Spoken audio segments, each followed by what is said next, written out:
All right, welcome to another Friday Technique video. I'm here with Zach Gallmann. He's going to help us out, demonstrate the box squat. Box squat is an exercise I see done wrong a lot of times. I think there's some old misconceptions about how it's supposed to be done or why it's done. So today in this Friday Technique video, we're going to settle some of those out. First thing you have to know about the box squat is not a substitution for the squat. It is a different exercise than the squat. The squat is completely different form. The box squat is an exercise that I look at that we're going to strengthen the glutes and the hamstrings, not substitute for squatting. So if you're dealing with someone who's a power lifter and who needs to squat in competition, they need to spend considerable time under the bar doing regular squats, not just box squatting all the time. I've dealt with several power lifters who decided they would just start squatting in all boxes, and then they want to go to a meet and they can't figure out why they can't squat because they don't even have the pattern. So make sure that if you're just starting in lifting, you spend a lot of time on a regular squat and use the box squat as something to bring up the weak glutes and hamstrings that you probably have.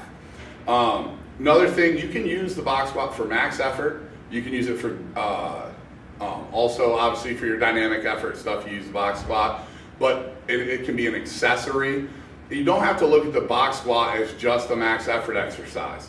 A lot of our athletes, because they are not going to squat in competition, will use the box squat because it targets those weak glutes and hamstrings a little more effectively than just a regular squat, where most of the athletes we see are quad dominant.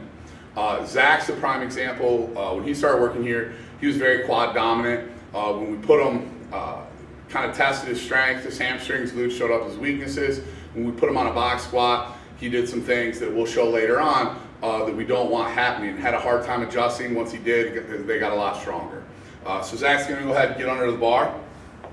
First thing we do when we're box squatting, we want to make sure that our athletes are squatting to a parallel box. So you don't want to do that from just up here. You want to get down on the side, just like a side judge would do, to make sure that they're at a parallel position. Once you do that, we're using an Elite FTS box here. We always use how many holes are showing. We write that on the athlete's sheet, and then they know from now on. Now, if Zach was a little taller, for myself, we'd use the box, and we might place some of the stall mats on there. We just cut them to the size of the top of the box. That way we have 3/4 inch increases in box height. Also, if you have people of different heights, like Zach and myself squatting, box squatting, it's a quick change to just move some mats as opposed to moving the box up and down. Now, when we're looking at athletes box squatting, one of the first things we want to do is we want to see how they do it and make sure that they're, one, controlled all the way to the box. So a lot of athletes, when they're box squatting for the first time, the things they're going to want to do is shoot their knees forward, and if you don't allow them to do that, they're going to plop on the box. So Zach is going to illustrate kind of shooting the knees forward, which is what you'll see most of the time. Going back up. Then when you say you have to sit back and your knees can't come forward, then typically they end up plopping on the box like that. So we have to correct that. Now, some people, your people who aren't as good of athletes, will really refuse to sit back. So what I'll have someone stand in front of them and actually hold their knees so they have to sit back. This doesn't happen all the time, but it's people who really don't have great body awareness. You do have to do this. It's a great way to get them to learn. And they will plop very hard the first couple times until they get it. Now, let's say Zach's got it good. He's sitting back well, but he keeps plopping, which that's pretty good. So let's see a plop. So he just keeps plopping down. So then what I'm going to do, go ahead, come on up. He just can't control. So now we're going to increase the height for him. And maybe we're going to have to come way up. And if we have to come way up, then what we might want to do is just grab a bumper plate.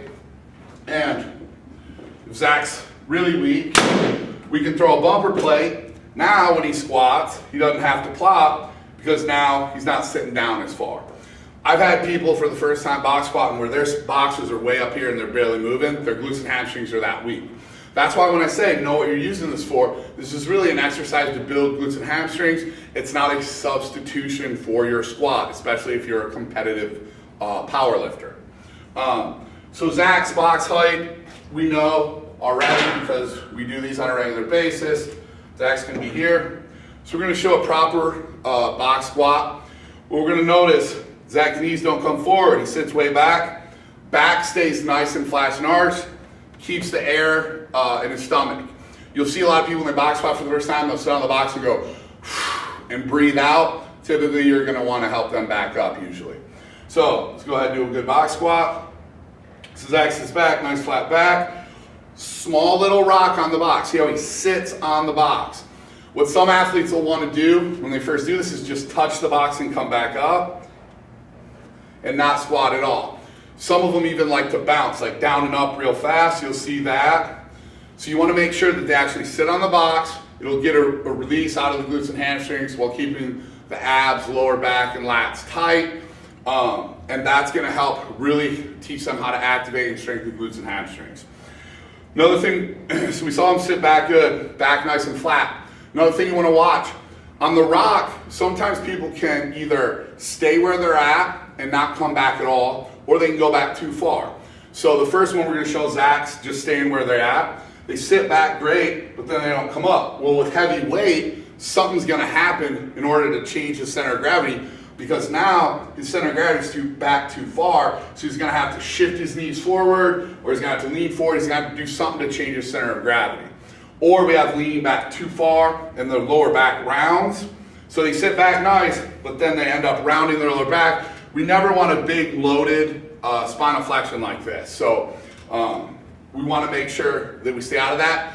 So go ahead and do a good one. We just want a very slight rock so that we can keep a good center of gravity, unload the hamstrings, then reload them. Obviously, you can use this with bands and chains, but first thing is master the box squat without those accounting resistance methods. If you got to crawl before you sprint. So other things that we're looking for when we're watching the box squat, just like regular squat technique, we want the lats to stay nice and tight. We want the chest up, head up. But sometimes people will put their head down to search for the box.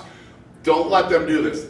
No one's going to Charlie Brown anybody and pull the box out, and if you do, that person should be punched in the face. So, because this, obviously could be very dangerous. Some of the other things with the box squat. As an accessory or as a max effort, you can do lower or higher box squats depending on what you're trying to work. If you're trying to overload stability, you can go higher. If you're trying to really work the legs, you can go lower. If, Zach's using a nice wide stance here, if you go to a lower box squat, you're going to want to pull the stance in a little bit, or you will tear the hips apart fairly quickly, especially if you're a raw squatter like Zach is. So make sure that you understand what you're using the box squat for. So the basics we really want to cover, we want to make sure you're doing back flat, sit all the way back, keep that air, chest up, lats tight. One more good one. Good, right? So that's the basics of the box squat. I utilize this with my athletes a lot to teach them to get back to strengthen the glutes and hamstrings. As far as teaching someone to squat, we have a different progression. The box squat, when we learn the box squat, we look at that as an accessory or our max effort exercise, but we look at it as an exercise to strengthen our glutes and hamstrings. It is not a replacement for the squat. I cannot emphasize that enough. They are two different patterns, okay? So make sure that if you're a beginning powerlifter, you do tons of regular squats to ingrain that pattern. Don't rely on box squats, or when you go to the meet, things will not end well for you, okay? If you're dealing with all athletes and you want to bring up glutes and hamstrings, you can go right to the box squat because no one has to go to a meet and squat. So know who you're dealing with, who you're programming for, and what you need it for.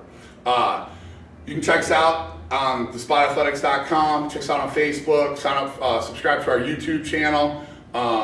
What other social media stuff? Twitter, Instagram. Yeah, that stuff. I don't use that stuff, but Zach's our guy. So check all that stuff out. If you have any questions or things you'd like to see technique gone over, let us know. We got some great feedback. Thanks and have a great weekend.